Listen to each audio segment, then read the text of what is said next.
तो आज बारिश का मौसम है, सोचा कि एक वीडियो पोस्ट कर दूं। डिटर्मिनेशन ऑफ, आज हम लोग चर्चा करेंगे determination of molar conductance at infinite dilution. इसके पहले मैं बता दूं कि कौन कौन से ऐसे फैक्टर हैं जिस पर conductance of electrolytic solution depend करता है। तो पहला तो ये हो गया, इसके पहले भी हम चर्चा कर चुके हैं, इनके इंटर आयनिक एट्रैक्शन। इंटर आयनिक एट्रैक्शन, अगर एट्रैक्शन बढ़ेगा तो मोलर कंडक्टेंस या कंडक्टेंस क्या होगा, डिक्रीज करेगा। पोलरिटी ऑफ सॉल्वेंट, अगर पोलरिटी ऑफ इलेक्ट्रोलाइट अगर इंक्रीज करेगा तो कंडक्टेंस की वैल्यू क्या होगी, इंक्रीज करेगी, क्योंकि आयनाइजेशन मैक्सिमम होगा। तीसरा फैक्टर हो गया टेम्परेचर। अगर टेम्परेचर बढ़ेगा तो कंडक्टेंस, सबकी काइनेटिक एनर्जी बढ़ेगी, कंडक्टेंस की वैल्यू भी क्या होगी, इंक्रीज करेगी। ये जी कंडक्टेंस है, ये इंक्रीज करेगा क्योंकि टेम्परेचर बढ़ने से काइनेटिक एनर्जी बढ़ेगी, इंटरआयनिक सेपरेशन उनका क्या होगा, बढ़ेगा, और जिसके चलते कंडक्टेंस की वैल्यू क्या होगी, बढ़ेगी। अगर विस्कोसिटी बढ़ती है तो विस्कोसिटी अगर बढ़ेगी तो इसका मतलब क्या है, उनके बीच का इंटर आयनिक सेपरेशन कम होगा, फलतः क्या होगा, कंडक्टेंस वैल्यू क्या होगी, डिक्रीज करेगी। अब फिफ्थ फैक्टर आता है डाइल्यूशन।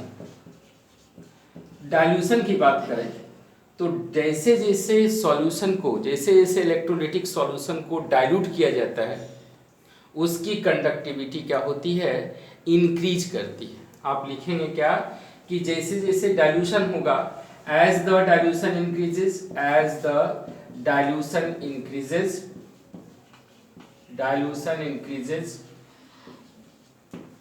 मोलर कंडक्टिविटी और इक्विवेलेंट कंडक्टिविटी क्या होती है, इंक्रीज करती है। Molar conductivity and equivalent conductivity increase करती है। लेकिन यहाँ याद ये रखेंगे कि स्पेसिफिक कंडक्टेंस डिक्रीज करता है। जैसे जैसे डाइल्यूट करते हैं स्पेसिफिक कंडक्टेंस डिक्रीज करता है। कारण क्या है, स्पेसिफिक कंडक्टेंस डिक्रीजेस, ठीक है, स्पेसिफिक कंडक्टेंस डिक्रीज करता है क्योंकि यहाँ वॉल्यूम को हम क्या करते हैं, कंस्टेंट करते हैं 1 मिलीलीटर में, जिससे क्या होता है, नंबर ऑफ आयंस डिक्रीज करता है। Number of ions in 1 millilitre अगर डिक्रीज करेगा तो स्पेसिफिक कंडक्टेंस क्या होता है, नंबर ऑफ आयंस वो उसके डिक्रीज किए तो स्पेसिफिक कंडक्टेंस क्या होते हैं, डिक्रीज करते हैं एज डाइल्यूशन इंक्रीजेस, क्योंकि यहाँ वॉल्यूम को हम कितना लेते हैं, 1 मिलीलीटर लेते हैं। अब देखिए यहाँ हम लोग जो मेन फैक्ट है उस पर बात करेंगे कि मोलर कंडक्टेंस इनफाइनाइट डाइल्यूशन पर कितना होता है। तो इस पर हम लोग अब चर्चा करेंगे Debye Huckel Onsager equation पे। तो उसको हम लोग डिस्कस करें, Debye Huckel Onsager equation क्या होता है ये। तो यहाँ डी बाय हकेल साहब, Debye Huckel Onsager, ये मिलकर क्या बताए कि इलेक्ट्रोलाइट के बारे में, इलेक्ट्रोलाइट की मोलर कंडक्टिविटी के बारे में इन्होंने चर्चा की।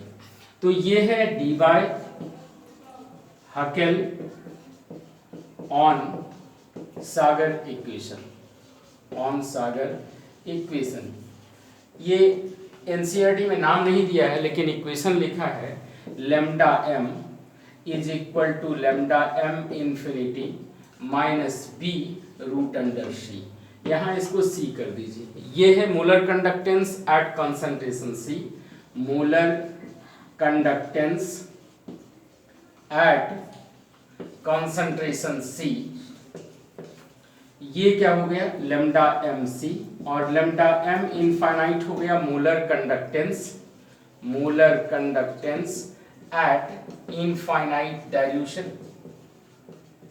c हो गया concentration, c root under c क्या है, कॉन्सेंट्रेशन का रूट है, और b है कांस्टेंट है, जो एक तरह के इलेक्ट्रोलाइट के लिए क्या होते हैं, कांस्टेंट होते हैं। अब मोलर कंडक्टिविटी के आधार पर जितने भी इलेक्ट्रोलाइट हैं वर्ल्ड में, ये दो तरह के इलेक्ट्रोलाइट हैं। एक होता है अ स्ट्रॉन्ग इलेक्ट्रोलाइट, इलेक्ट्रोलाइट का जो वर्गीकरण किया गया, ये इलेक्ट्रोलाइट दो तरह के, एक स्ट्रॉन्ग इलेक्ट्रोलाइट, अ स्ट्रॉन्ग इलेक्ट्रोलाइट, और दूसरा क्या कहलाया, वीक इलेक्ट्रोलाइट, वीक इलेक्ट्रोलाइट। अब जाहिर सी बात है कि अगर स्ट्रॉन्ग इलेक्ट्रोलाइट लेंगे और वीक इलेक्ट्रोलाइट लेंगे तो इसमें कंप्लीट आयनाइजेशन होगा, इसमें पार्शियल आयनाइजेशन होगा, इसकी कंडक्टिविटी वीक इलेक्ट्रोलाइट की कम होगी, molar conductivity in comparison to a strong electrolyte. जैसे मान लो कि अगर ये मोलर कंडक्टिविटी लें इस एक्सिस पे और इस पर हम कंसंट्रेशन लें, तो स्ट्रॉन्ग इलेक्ट्रोलाइट का इस तरह का ग्राफ आएगा, क्योंकि यहाँ 100% आयनाइजेशन हो रहा है।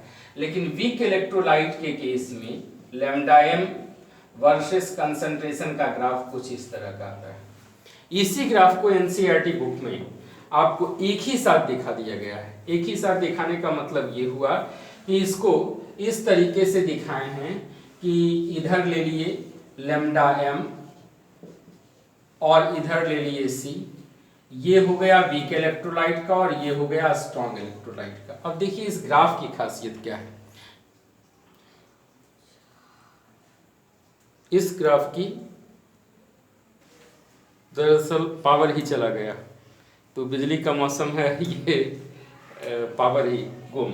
तो यहाँ देखिए हम लोग बात कर रहे थे lambda m versus root under c का, ये हो गया स्ट्रॉन्ग इलेक्ट्रोलाइट का और ये हो गया हमारा वीक इलेक्ट्रोलाइट का। वीक इलेक्ट्रोलाइट में पार्शियल आयोनाइजेशन, यहाँ हो गया पार्शियल आयोनाइजेशन, और यहाँ है कंप्लीट आयोनाइजेशन, कंप्लीट आयोनाइजेशन। इस केस में एट इनफाइनाइट डाइल्यूशन, अगर मान लो कंसंट्रेशन, अगर हम एक पर्टिकुलर कंसंट्रेशन की बात करें, इस पर्टिकुलर कंसंट्रेशन पे, तो देखो स्ट्रॉन्ग इलेक्ट्रोलाइट का molar conductivity much more than the weak electrolyte.